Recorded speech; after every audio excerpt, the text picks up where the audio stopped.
Hi everybody, welcome to this video. Today we will be going over a geometry topic which is called a translation. So once again, same process, take out your notebook and make sure that you copy down everything that we go over in this video, okay?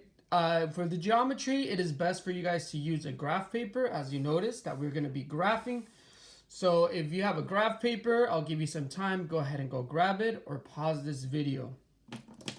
Okay, so we've been going over in class the topic of transformation, right? A type of transformation that we will be going over today, which is our first transformation, is called a translation. So once again, a translation is an example of a transformation. So the bigger topic is called a transformation, okay? So the bigger topic is known as a transformation. But today's topic, we will be focusing on a translation, okay? What is a translation? A translation is a type of transformation that slides a given pre-image. It slides, that's the key word for a translation, and I'm gonna highlight it because it's very important. It slides a given pre-image, slides a given pre-image. Remember in our vocabulary video, the pre-image is the original shape that you start off with. That's what we call a pre-image. So a translation pretty much grabs that shape and slides it, okay? Slides a given pre-image to form an image, right? So once again, a translation pretty much grabs the shape, grabs the pre-image, that original shape, and then it slides it, right? So it's just sliding things around. That's what a translation is a sliding movement of a shape. Something that you need to remember and important things is that the pre-image, and this was again covered in the vocabulary video, the pre-image and image are congruent. Okay, that's something that you need to remember. So the pre-image and image are congruent. That means they're the identical shape, identical sides, identical angles. That is congruent, right? So the translation makes the pre-image and the image congruent. And we also say that these images are similar as well. So every time you have a translation, you do have to mention that the pre-image and the image are congruent and similar, okay? So that is what a translation is. So let's go over our first example. So this is your first example. I know it's a lot, but don't worry, it's not that hard. If I was you, I would pause the video, make sure you copy all of this down, the graph that's here, the shape, the directions here, as well as these true and false questions and these coordinates. So pause the video and go ahead and copy that down. So welcome back. Hopefully you were able to copy all of this in your notebook or in a graph paper. Okay, so as we know, this is your coordinate plane. You learned this in 6th grade, I believe in elementary school as well. This is your x-axis and this is the y-axis. So what you're going to do, ignore all of this for right now. Let's focus on the transformation first. So the transformation is translate 8 units down and 5 units to the left. What that means is you want to grab this shape right here, move it 8 down, 8 spaces down, and then you're going to move it 5 to the left. So the new shape or the image is going to land somewhere over here, either in the 3rd quadrant or in the either in the 2nd quadrant or the 3rd quadrant. Once again, what they're asking you to do is grab this triangle, this right triangle, by the way, bring it down 8 units down, and then you're going to move it 5 units to the left. That's what you're going to do. So right now in your head, you're like, how am I going to do that? How am I going to grab this triangle, move it down, and then move it to the left? Very easy, okay? Before we even start, we need to label your shape. This is the original shape, and we call that the what? What do we call that? Great, we call that the pre-image. So I always want you guys to label your shape. So the original is your pre-image. Now, the way you're going to move this is actually very easy, okay? What you're going to do is just focus on a point. Focus on a specific point. You have A, B, C. It doesn't matter which one you choose. Okay, again, it doesn't matter which point you choose. You could choose C if you want, B first, or A first. I'm going to go in alphabetical order, so I'm going to choose A first. So what you're going to do is you're going to move this point 8 down and then move it 5 to the left. So let's do that. 1, 2, 3, 4, 5, 6, 7, 8. Okay, it's right here. Don't put your dot because you're not done. You're barely halfway there. Now we're going to go 5 to the left. 1, 2, 3, 4, 5.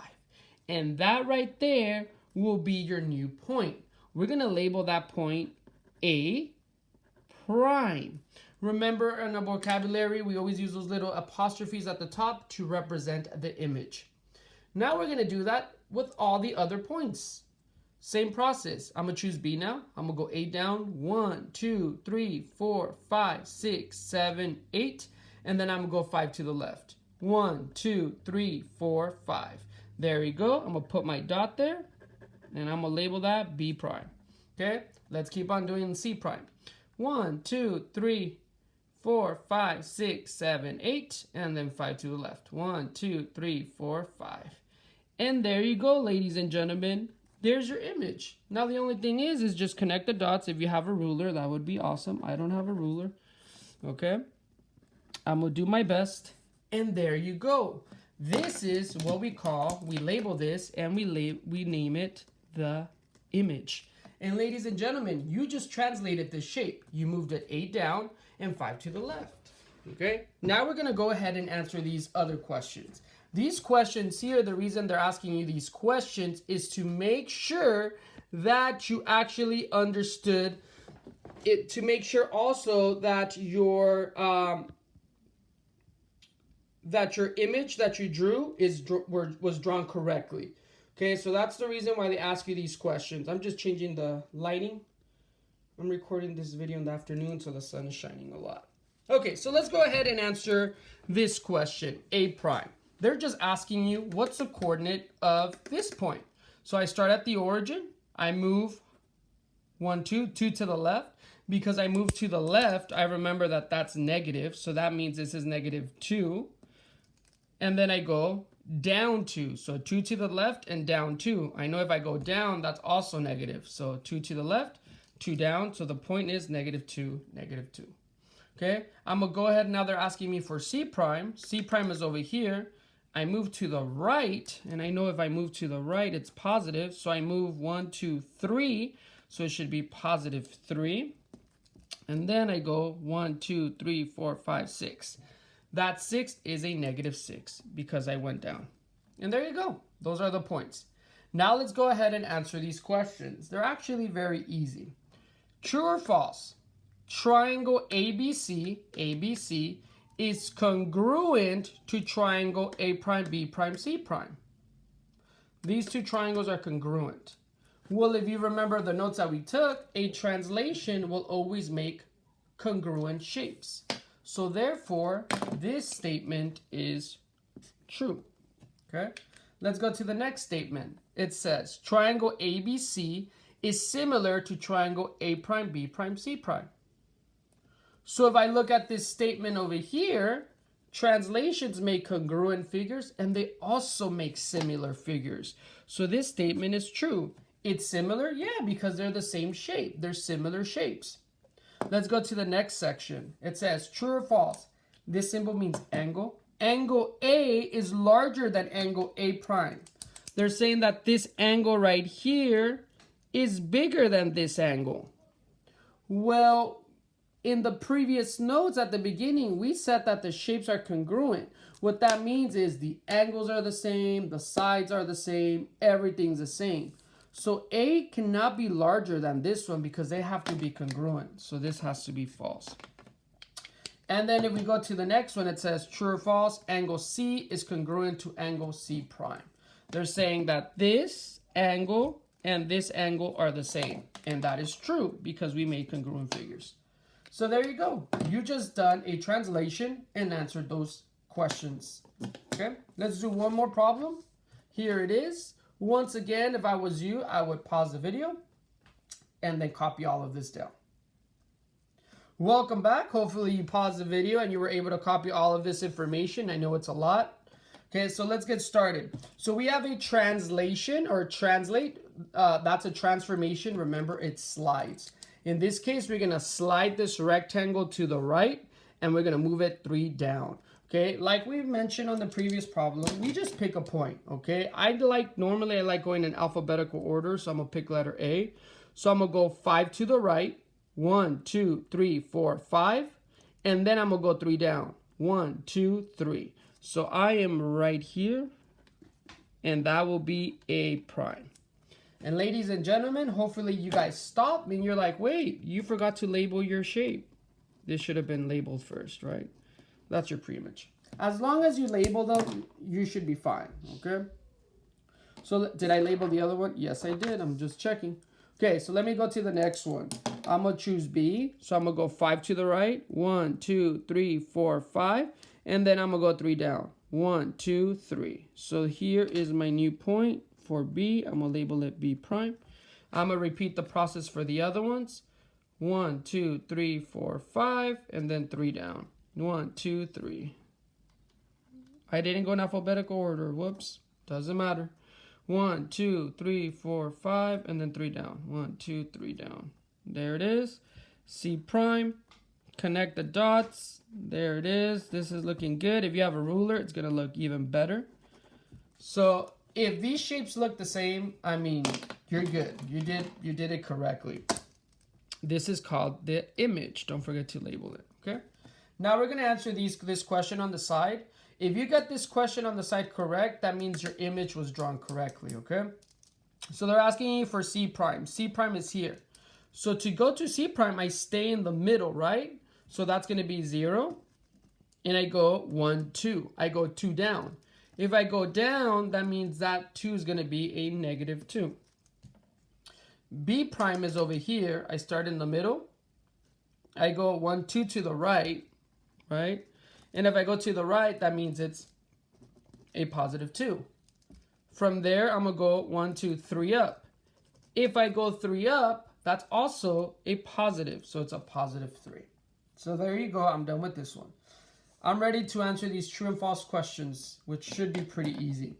Remember, the preimage and the image are always, I would even write this down. I forgot to write it down on the other problem. They should be congruent and it should be similar, right? Before you even start the true and false, you should write that down. So I should have wrote that down over here. Congruent and similar. If you want to get ahead of the game, when you guys go to high school, they use this symbol for congruent and they use that one for similar. If you want to get ahead. Okay, so I know that these are congruent and similar shapes. So let's start looking at this. Segment AB or side AB, which is this one right here, is congruent to side A prime, B prime. That means this and this are the same. Well, yeah, because these shapes are congruent. So that means this is true. Okay. Now let's look at that other one. Side AC is congruent to C prime, D prime. Well, you mentioned that it's congruent, therefore it's true.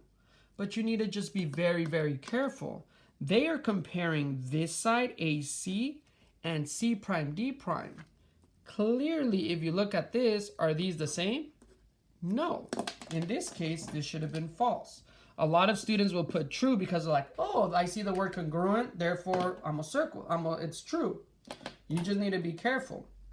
If they would have mentioned AC is congruent to A prime, C prime, then yes, it would be true. Or if they would have mentioned CD is congruent to C prime, D prime, then that would have been true. But in this case, they didn't.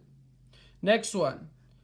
This symbol means quadrilateral. A quadrilateral is a shape with 4 sides. In this case, these are rectangles. They have 4 sides. So quadrilateral ABCD is similar to quadrilateral A prime, B prime, C prime, A prime, B prime, D prime, C prime. Yeah, they're similar. That was the rules. Translation makes similar figures. Okay, and that's it. So hopefully you were able to understand the whole rules of translations. Remember, the most important thing is the translation is a sliding movement. You just slide the points one by one. Obviously, and after you do a couple of these, you could see some patterns, so you could do these faster. Okay, and remember that a translation is a type of transformation where the pre-image and the image are congruent and similar. So that's it for our video for translations.